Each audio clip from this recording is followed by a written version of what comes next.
All right, y'all. This week, I've got another request because this community is pretty large and I can only watch so much. So I was wondering if you knew someone to shout out. So just slap their name down in the comments, and I can't wait to discover new creators. This was not a paid advertisement for the Cali Brick Clique, just another way for you to help me help you. I would assume like part of you has to like a little bit of history. Yeah, I was They're good. All right, cool. I'll bring us in 5, 4, 3. What's going on, everybody? Welcome back to episode 90 of Cali Brick Clique. And remember, you can find this episode on all previous episodes, not only on YouTube, but Apple Podcasts, Spotify, or iHeartRadio, or anywhere you find your podcast. And like always, we have Claire, the Plastic Architect. Hey, guys. We have Ninja. Oh, yeah. And today, we have a special guest, Ethan, KtownBricks. How's it going, man?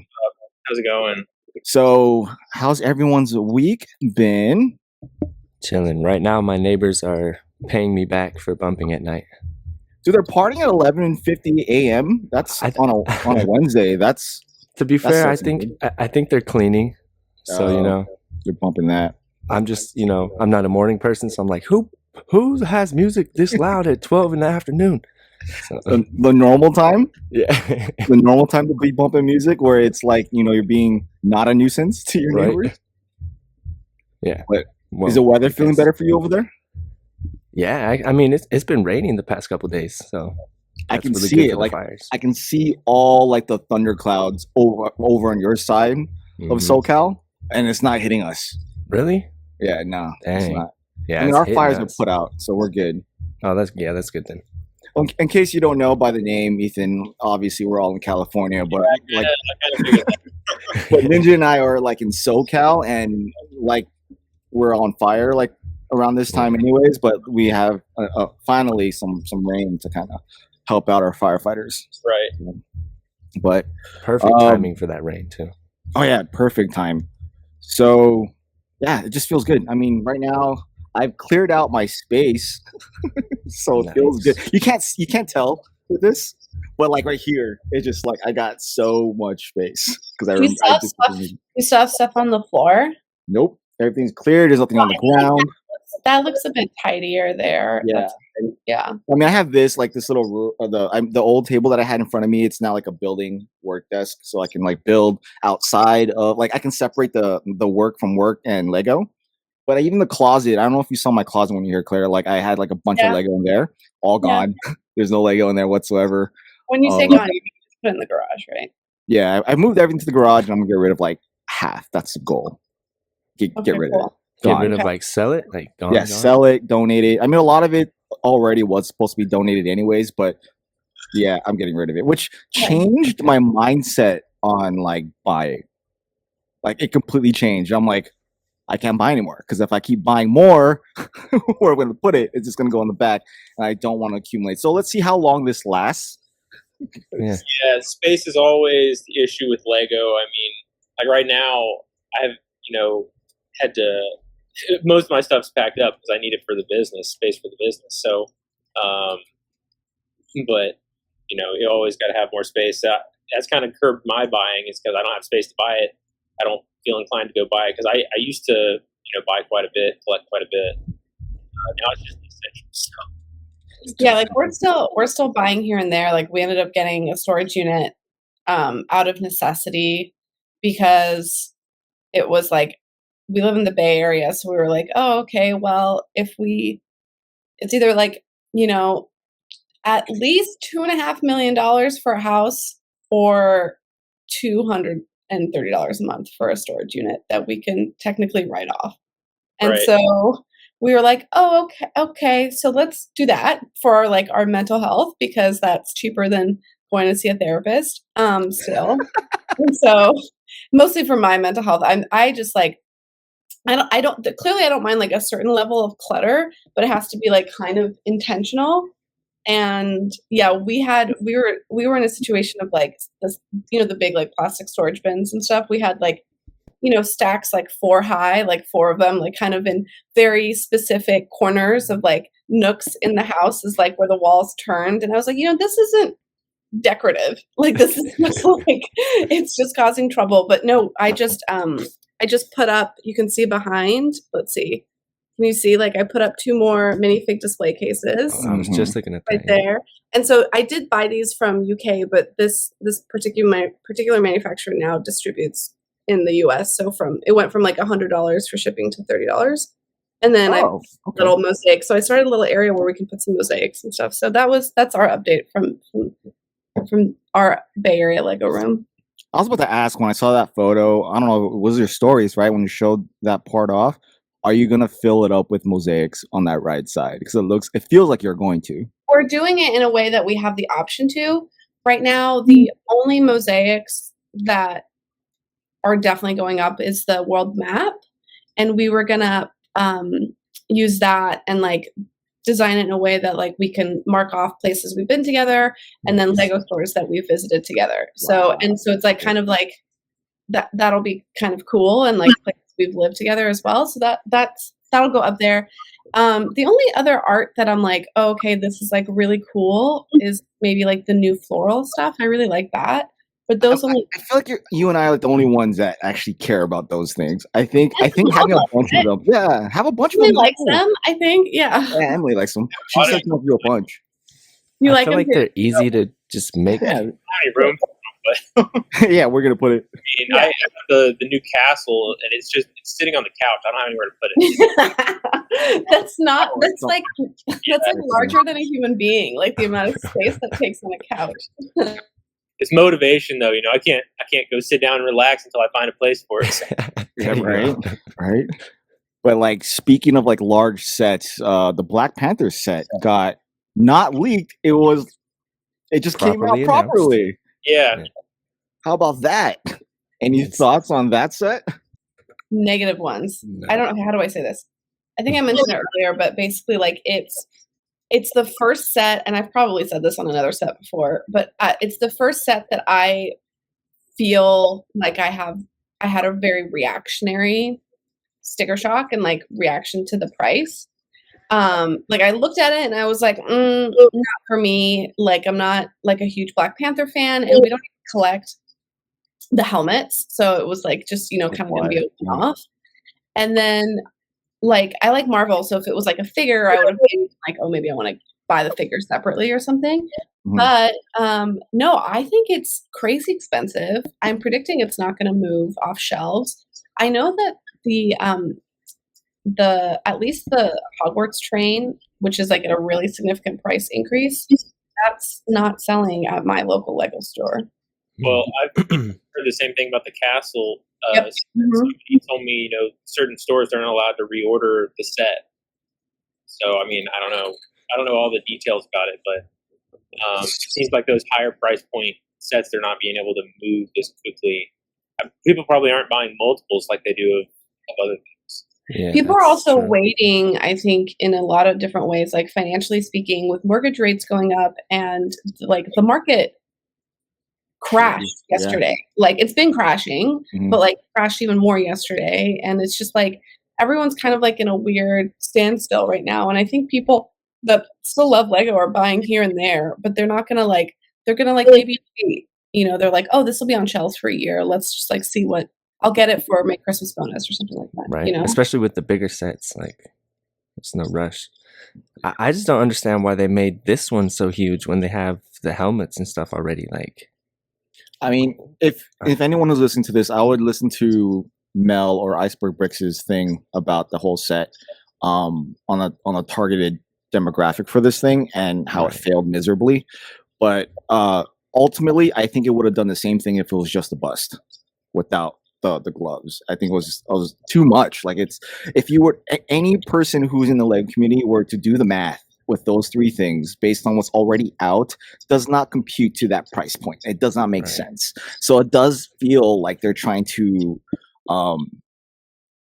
take advantage of it, and it's not the right time to like be doing that to your community who's already doesn't want to spend a lot on any Lego set. So to try to grab from a different demographic who's not in the community, it's not a smart move. That's what it seems like. I mean, I don't know what Mel said, but it sounds like it's something that they're like, it doesn't seem like it's for like a standard Lego collector. It seems like it's for a Black Panther, specifically Marvel collector that wants this one-off thing, which is, you know, in line with a lot of the sets that they've been releasing in the Icons 18 plus line, which is fine. It's totally fine to do that.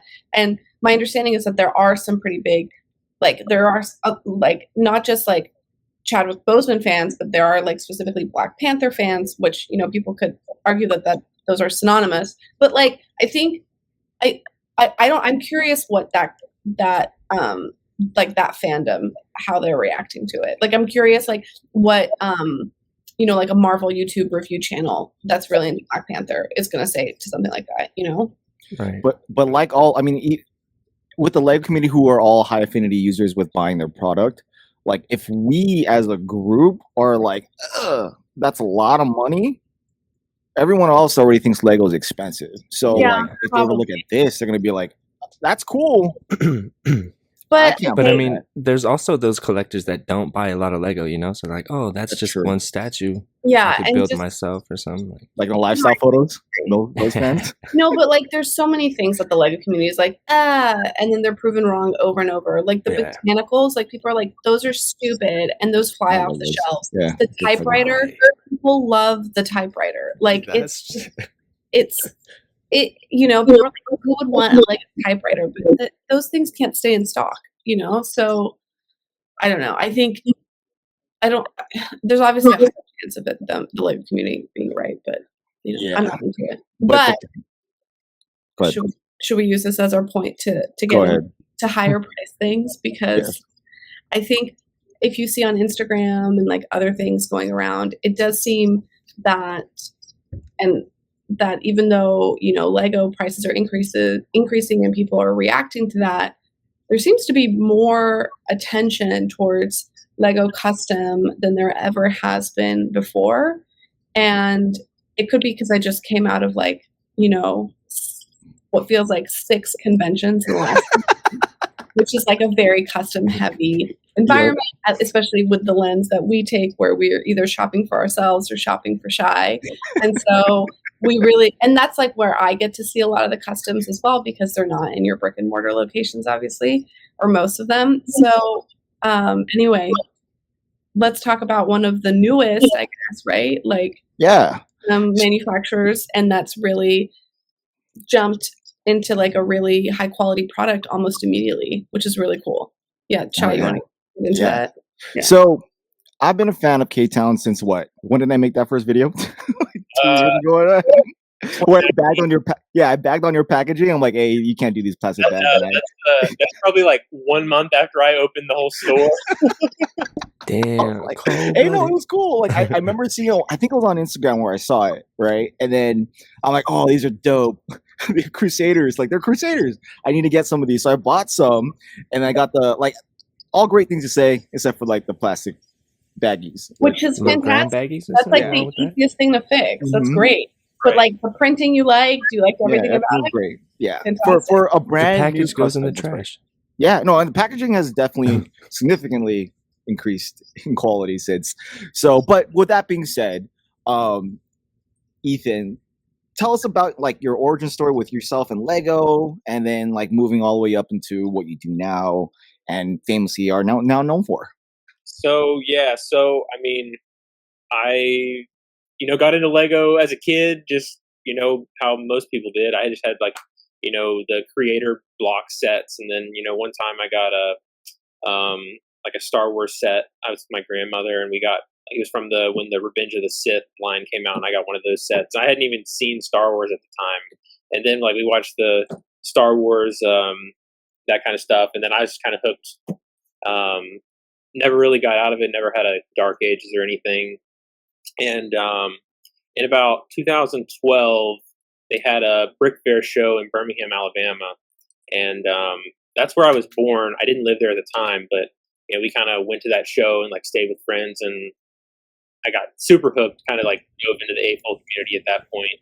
I was still a kid, but went to that show and just absolutely loved it. I had like a Star Wars mock, and I can't remember what else. I think it was like the Battle of Hoth. I had like AT set like on just like plates and stuff. I had lights and some stuff in it. But that was I guess that was 10 years ago this year. So that's kind of how I got started there. Continued going to that show. Went to Brick Fair in Virginia. I think that same year, and like selling at the yard sale. Parts figs I didn't want, buying what I wanted, moved into Bricklink, selling on Bricklink to fund the hobby pretty much. And then in 2015, I started vending at Brick Fiesta and the Brick Fair, Alabama, just selling. Like I would part out sets and take the figs to the shows and buy some used stuff and flip it, that kind of thing. That's how I got started. And pretty much continued that up until 2019 when I got into printing. And then boom, Ktown. Yeah. So you already had like a business mindset for like a while at such a young age. So why create a like custom company, and then why this fandom of it? In addition to doing the Lego stuff throughout high school, like I would go to shows like on the weekend. I would like after school, I might like take off half a day, and like I remember I drove to Little Rock, Arkansas, and did like a show by myself when I was a junior in high school, and like vended there, and some places in South Carolina, some Brick Universe shows, Brickfest live shows. But I was also doing freelance photography and a little bit of freelance graphic design, and that's kind of how I got into it with that. I was going to commission someone to make some figs that I had designed and wanted. Really just started looking into, hey, can I do this myself, or am I better off doing that? And had like a line of things I've already like played around and designed, like those Crusaders. I probably designed the first version of those Crusaders years ago before I even thought about making a custom company. And I found a UV printer at an engineering firm in Kentucky and went and bought the used one. It's this one sitting here behind me. And I don't know, it was more money than I ever spent in my whole life, from what I'd saved from selling stuff. And I almost didn't do it because it was so much money just to, go into the unknown pretty much. But gotta reinvest. Right? Yeah. That's one serious risk, but it's so far panned out well. So can you tell everybody like what is Ktown? Like what is it? It's Knoxville, Tennessee. Originally when I was doing the shows, there was a show in Knoxville at Brick Universe. They still have it every so many years. Originally, I was wanting to open up brick and mortar store and do all this and that. And a lot of the shows I was doing were around Nashville, Knoxville, Birmingham. The place kind of, that's the name. I kind of stuck with the name because that's what everybody knew me by, even after I was still going to the shows selling customs. So. I know you do like military stuff too. A lot of people are like know you as like the castle guy, right. But like, is that like your main source? Like the one your best sellers would be castle? Yeah, the military stuff I have, I did most of that when I was first starting out.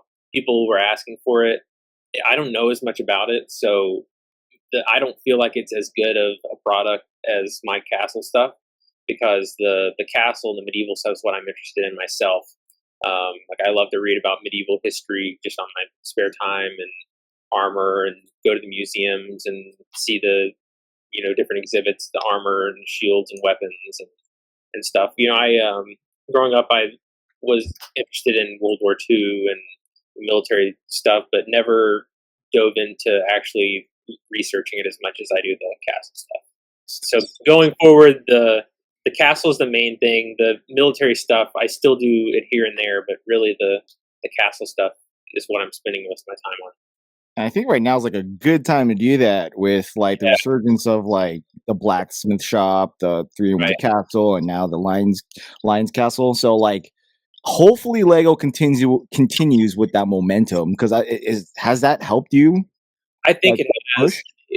I look at it two different ways. If Lego continues to do it, then they're gonna bring in that new generation of kids who are into the Lego castle stuff, and even the adults who grew up on it are interested in it, and they're gonna want figs to supplement the Lego sets. But then also, if they don't, they're gonna want to get it somewhere, and they come get it from me. But I hope they continue it because I like that stuff. I want to. I have the blacksmith shop and the castle. I want more sets. I think they would do well if they did a line that was more like a standard line that had some of the lower valued sets too.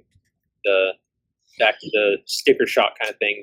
The price tags on the castle and the blacksmith shop are up there for most people to just casually buy. And now with the blacksmith shop going up a price, that did not help as well. I don't know where it's at right now. It was like at 150, right? I think, and now it's 170. I don't know. I could be wrong on that one, but at least it helps you with inventory because you can get the armor and stuff like that for accessories. Right. But you also do like Napoleonic stuff too, right? Or yeah. So that's the other thing that I'm interested in. That kind of historical military. In terms of the uniforms there. So the American Revolution, Napoleonic Wars, tons of uniforms to do there. There's a lot of people have been asking me to restock those. So I got it on the list. I hadn't got around to it yet.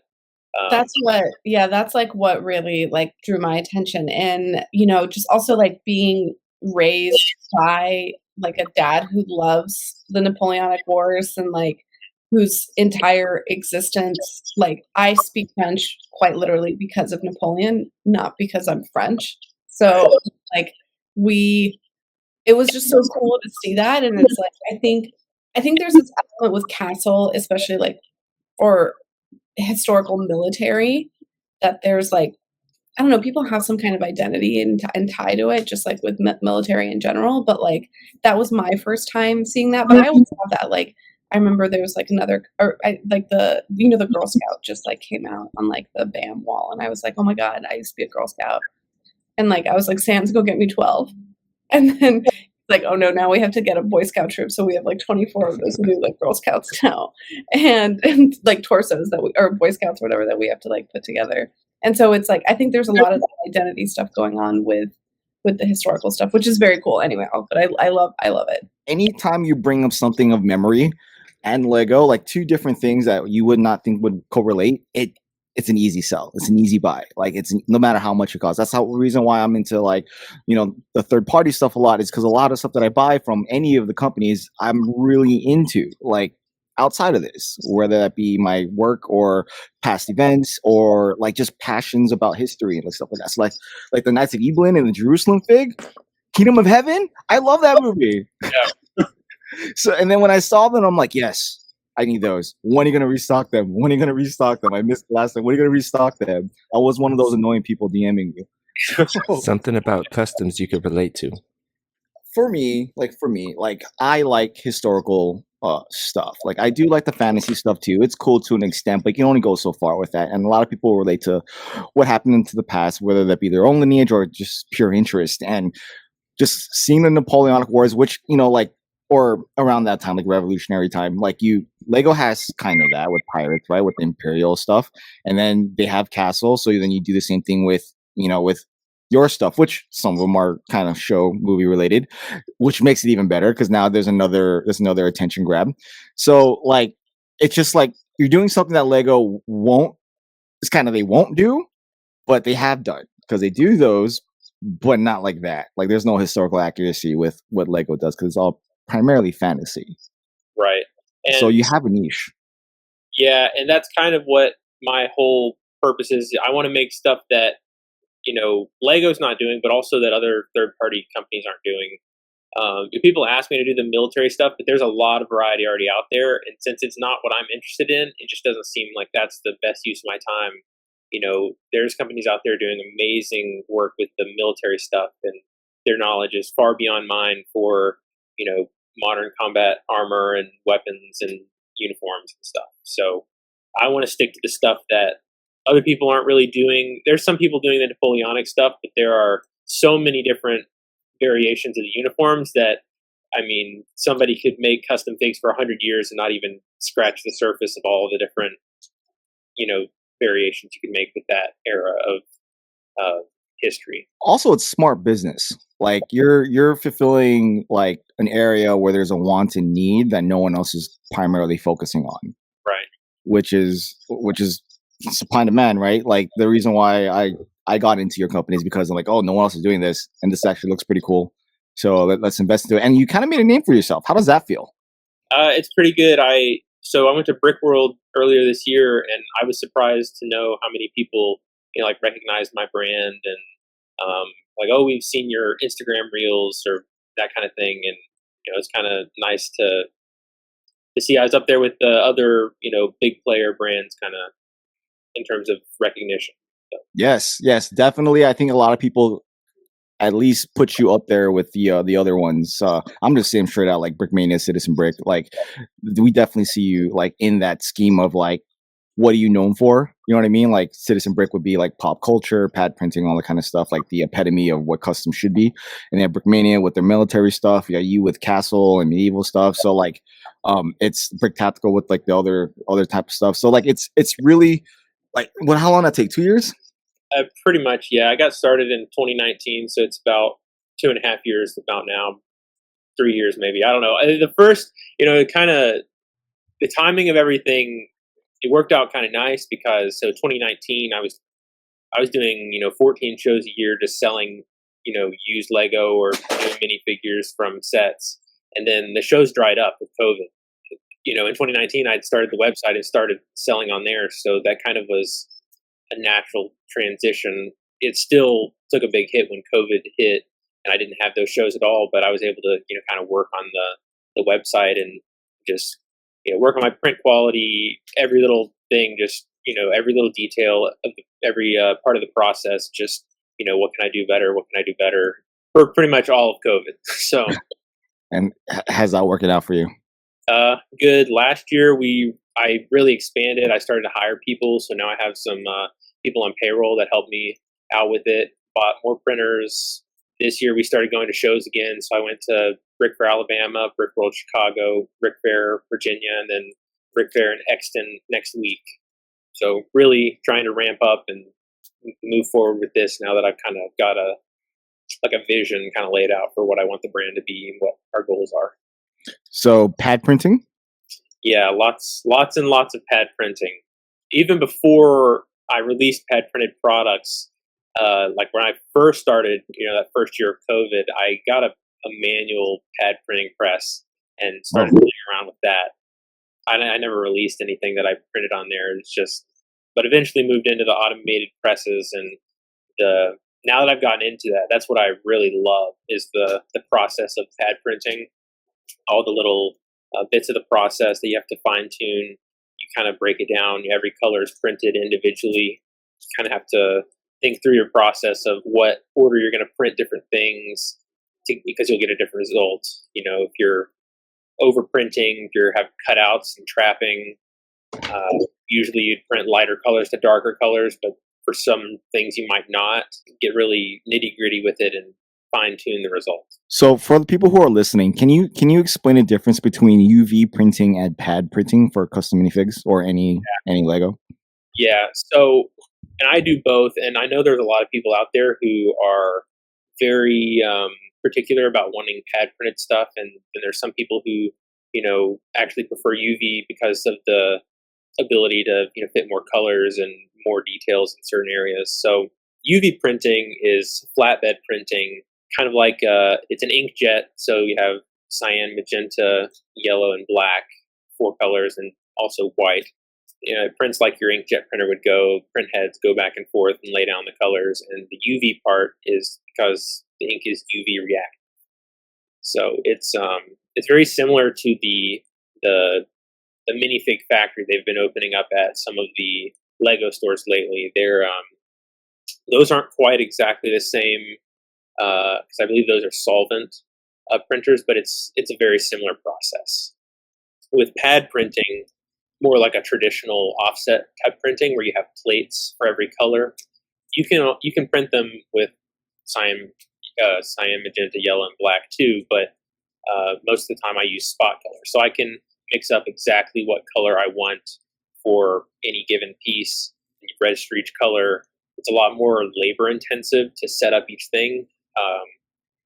I personally think the print quality is way better in terms of the finish. You have a glossier finish. It's what Lego does for their figures in their sets. but you're limited by the colors. So you have to manually develop a plate for every color you're going to print on every surface. And is it also limiting on where you can print? It's limited in some areas, but it also isn't an advantage in other areas. So with UV printing, like printing on the arms, you can print all the way around the arms, but you have to set it up multiple times and run that arm through and rotate it. With the pad printing, you can print on rounded surfaces, abstract surfaces a whole lot better, I guess. It's not necessarily easier because there's gimmicks to getting that to work too, but it's more suited for that, I guess, is the way to say it. As someone who is a manufacturer for this, like, what can you give me some like pros and cons and maintenance and upkeep and pricing for like both of these machines or types of machines? Yeah, so they're very similar, honestly, in terms of initial startup cost. The UV printers, they're more of a electronic device that has that kind of maintenance. They have automated maintenance cycles, consumable parts that wear out because they're running even if you're not running them. So they'll kick on every so often and clean and circulate ink. The pad printers are a very analog device. There is a computer to control timing and things like that, but the process itself is analog. If you're not using the machine, it's not wasting ink. It's you've mixed up exactly what you need for any given thing. But you do have to make plates for every single design that you want to make. So this morning I was making plates all morning for the second half of the week's print jobs. We're going to pad print. When I think of pad printing, I think of like screen printing shirts. Yeah. So is that the same process? Yeah, it's a very similar. It's kind of like a sister process. You expose the plates the same way you would expose film. It's a slightly different process, but expose and wash out plates instead of a screen for screen printing. The same kind of setup in terms of registering the colors individually, mixing up Pantone colors if you're going to match Pantone colors.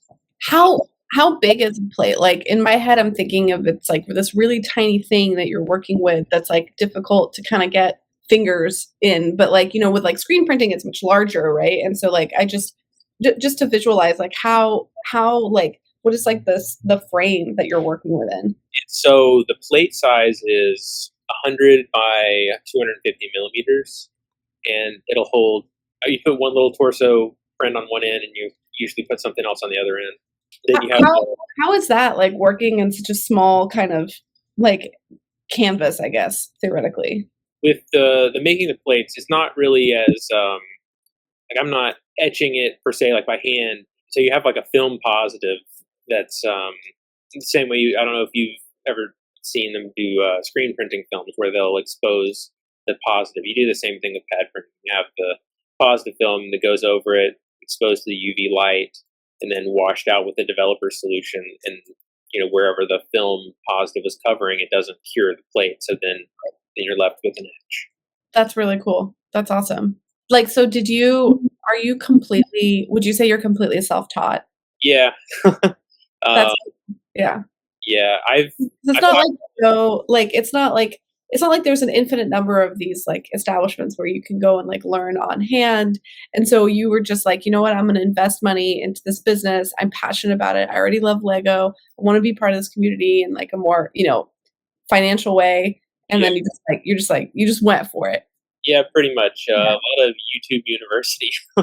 So like what's next for you? So the newest thing is injection molding. Making medieval accessories is the main thing. So we have the molding machine here. I have someone who works for me that runs it. I run it sometimes too. You didn't start the same way. You didn't get one of the hand cranks just to give it. No. One, it's still a benchtop model, but it's pneumatic. I don't know. I'm a big believer of you get what you pay for in terms of this type of equipment, and time is money. So with the hand crank one, you got to maintain constant pressure. So if it fluctuates, you might get short shots. And I figured to, maintain all the variables. That's the way. Yeah, that's the thing with the printmaking as well.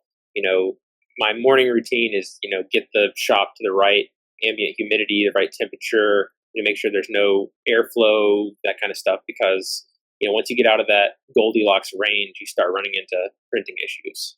Wow. So if you can nail that down, you can print as long as those variables are under control, minimize any issues you might have. I mean, there's still issues, but it takes a lot of them out of the way. There's so much, so much to think of. What would you give advice to someone who wanted to do something like this? Because we have a friend okay. who's pretty well known who's starting something like this. I think I can also highlight some of the issues. As a third-party person who's just observing, I think some of the things you did smart was you invested right away in the right things. You found a niche where nobody was doing anything or doing anything effectively. And then you immediately went to a high-quality product and didn't mess around. Yeah. And then you found something that was IP and license free that you could design effectively and have freedom. Yeah, that's one of my other things. My friends will tell me, "Oh, you should do this from licensed stuff," and I like to say I avoid it like the plague. I really don't want to touch it. Yeah, I talk to some other customs people who get cease and desist letters all the time, and I don't want to be dealing with that. So. Especially when the castle stuff is what I love to do. So why would I go put my company in that position if it's not even what I enjoy to do? It's not even your passion. Yeah. I wanted to cover the ones that were obvious immediately, but now we need the more niche one as the small business owner who's seen success in a short amount of time. Right. There's so many different. We can come back to it too. We can come back to that. I'll think about it. All right, so I guess a better way for you to lead into that, maybe you can think about it while answering this one. So, ideally, what do you want your work setup to be? Looks like you have a pretty serious overhead now in comparison to where you were 2 years ago. Yeah. So, if you were to wake up today and walk into your workspace, where would it be? I'm actually in the market right now looking for someplace larger. I don't know if I'd like to buy a house and have a workshop on property, or maybe something a little bit more in an industrial type area. I live in Tennessee, so in a pretty rural area. Right now, my workspace is very cramped, and this summer I've had more and more people start working for me, so it's really cramped. I don't have anybody here today. Wednesday is the day that I can prepare for the second half of the week, but it's very cramped with the ink mixing and the 2-pad printing presses. The ink mixing's right there, so there's kind of you're on top of each other if somebody's printing and somebody's mixing, and some type of warehouse space that has integrated ventilation.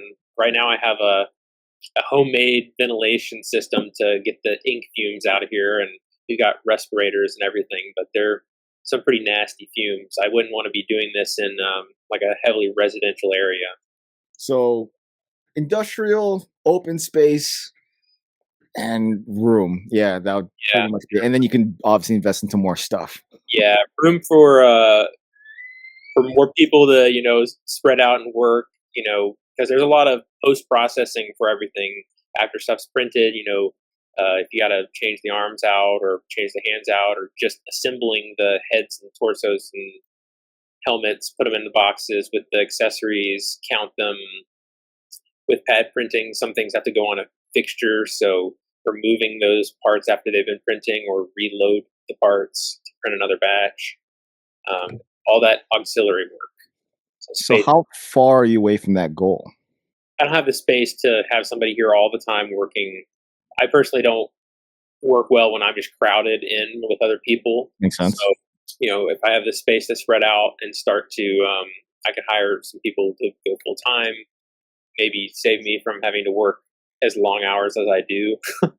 Hey, but it's a part of the process, man. And that's what's admirable about it, is that when you think of your company, at least when I do, I don't think that you're trying to make it work. I just think that it works. Right. Perfectly. You know what you want, you make it happen, and then you sell it. I think a lot of people forget that there's a grind behind it, and there's a lot of not necessarily not necessarily compromise, but you're trying to juggle a lot of it to make it work, as opposed to having it being a well-oiled machine, which hopefully you'll get there soon. Yeah. But it looks like you're on your way, and it's cool to see that in the process. And I think it's all very systematic, and it's very, I don't want to, it's very predictable in terms of what issues I'm going to run into, and that kind of stuff. So it's not a matter of like the processes we have those pretty good. One of the people who works for me is prints some of the pad printed stuff. I do most of the pad printing. All the little details of the process are ironed out. It's just a matter of getting a team to do that and having a space to do it. Yeah, no, I totally understand that. But like what I'm saying is like you're in like I'm putting this in grand scale, like early Apple. You know what I mean? Like in the garage, like trying to make it work. that was Intel and HP and stuff like that. Mm-hmm. Yeah. But yeah, it's very cool. It's really cool to see that. Like, do you think like what are the risks, I guess, like that you guys are, or that you're assuming in terms of, any potential slowdown with like the market and like just the retail market with Lego and like the customs? Are you like, how are you kind of, just curious if you're bracing for that in any way? In a way, yes. I mean, right now I'm cautiously predicting growth. In the past, my biggest problem has been being able to fulfill the demand I have. I do a Knights tournament every year, and the first time I did it, things were sold out almost instantly, and I just had people emailing me, restock this, restock, this, that. Now I can, with the new people helping me, the additional equipment I've acquired over the last year, we're printing consistently 5 days a week, and sometimes 6 days a week. Stuff's only lasting a short amount of time. So, I mean, worst case scenario, we start taking custom jobs, commission type jobs, but I don't really see myself doing that just because this. I was about to ask that. Is there any desire in doing custom work? Because it seems like it's just like doesn't have long-term gains, Yeah. So I've done some of it, and I still do some. You're very selective over what I take. Me personally, I like to, if I ever do it, I like to do the artwork and do the printing because I design with printing in mind. I've taken some jobs in the past where a customer sends me artwork and it's not ready to be printed, and they want it pad printed. So I pretty much have to go and redraw the artwork. I just really don't like to do that. It's kind of like I have more stuff than I can even make for my own current catalog, so I don't really take the custom jobs, and they're not as satisfying to me, I guess. So if I'm going to sit down and run a press all day, I want it to be something that I get satisfaction from printing. And No, it makes sense. I've seen all the custom companies do it at one point or another, and they're all pretty much in the same boat as far as like it's not sustainable. It's cool to do if it's needed to be done, but for the most part, I think having more demand for your supply is a good thing. So although you can't keep up, like it just makes sure that like there's definite sell when people, you don't want a surplus with customs. No, yeah, that's I think I've been pretty good. There's only a handful of things that I've ever had surplus for, and there's a pretty good reason for why I have that. Like I did some Western torsos one time. I had planned a whole line of like Western cowboys and stuff, but ended up only releasing the one torso, and that's not enough for a whole theme to actually sell the product. So I still have those, and those are one of those items. But everything else is a pretty constant turnover, and there's a formula that I mean, it's not mathematical or anything, but kind of like check boxes that I have on what I decide I make and that kind of thing.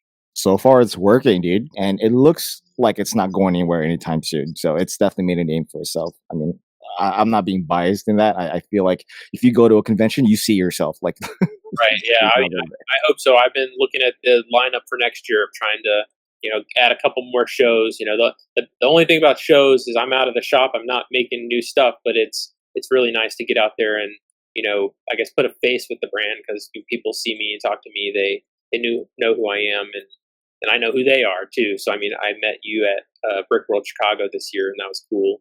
Are you gonna make it out west? I'm trying to. I was looking at Cascade. Well, I don't think they have their vendors information posted yet. Or maybe there's one of them that doesn't have next year's event posted yet. I was looking at Bricks by the Bay and Bricks LA, one of Brikx them. LA is on hiatus right now, so Okay, that's why yeah. you won't see them. That's nice. I'm gonna try to make it to one, at least one West Coast show. I think Cascade would be your best bet. Cascade. Yeah, because that's like the big one right now. I don't know. Claire can speak for Brikx by the Bay. Yeah. I don't know. It wasn't great, but I only went once, and I know it wasn't like the best rep for the space, or like I think it's been better in the past. So So I guess we should try making the slopes first. Brick slopes, because it's a little bit closer. Is that one Utah? Yeah. Utah. I almost went there one time. Ended up having to back out last minute. I was going to drive. That's too far. Yeah. So then if that's too far, then Oregon's... Well, I'll just end up flying. It's 20-something hours driving. I don't want to do that. I don't think that's worth it. Yeah. All right. Well, we hope that you succeed, because I don't want you to go anywhere. But thank you, man, for coming and sharing all that with us. We appreciate you coming on. Everyone check out KtownBricks on their website or any social media that they post on. And with that being said, let's roll that music. You guys have a good one. Peace. Bye. Sweet, dude. Thanks. Yeah. Thank you. Sorry. Hopefully that wasn't like too nosy. We're just like so curious. Yeah, we're just like, Yeah. It's so interesting.